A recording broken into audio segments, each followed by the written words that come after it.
Navy సత్తా ఏంటో మరోసారి ప్రపంచానికి తెలిసొచ్చింది. మనోళ్ల దెబ్బకు అరేబియా సముద్రంలో నౌకను హైజాక్ చేసిన దొంగలు పరారయ్యారు. ఇక అసలు వివరాల్లోకి వస్తే, బ్రెజిల్లోని పోర్ట్ డు అకో నుంచి బెహ్రెయిన్లోని ఖలీఫా బిన్ సల్మాన్కు ఎంబీ లీలా నార్ఫోక్ అనే వాణిజ్య నౌక బయలుదేరింది. అయితే ఈ నౌకను జనవరి 4వ తేదీన ఓ 6 సముద్రపు దొంగలు హైజాక్ చేశారు. సోమాలియాకు తూర్పున 300 నాటికల్ మైళ్ల దూరంలో ఈ ఘటన చోటు చేసుకుంది. నౌక హైజాక్ అయినట్టు శుక్రవారం ఉదయం United Kingdom maritime trade operations నుంచి నౌకాదళానికి సమాచారం అందింది. దీంతో అందరూ కంగారు పడిపోయారు.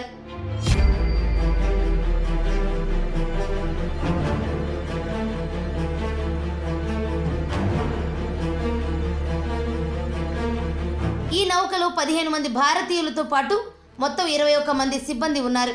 దీంతో వీరి భద్రతపై సర్వత్రా ఆందోళన వ్యక్తమైంది. అయితే నౌక హైజాక్కు గురైందన్న సమాచారం అందుకున్న వెంటనే ఇండియన్ నేవీ అప్రమత్తమైంది.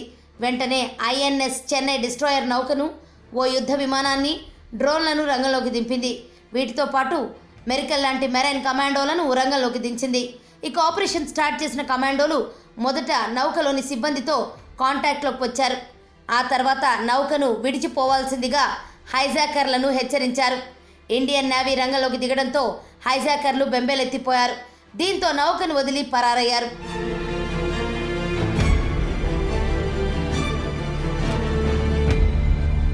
ఆపరేషన్లో భాగంగా నౌకలోకి చేరిన మెరైన్ కమాండర్లు గదిలో దాక్కున్న సిబ్బందిని కాపాడారు.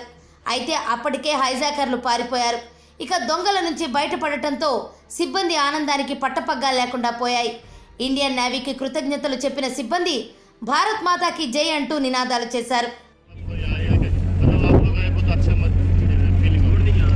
24 घंटे से बंद है। इंडियन नेवी आने आके हम लोग को थोड़ा राहत मिला है और Indian navy I am proud of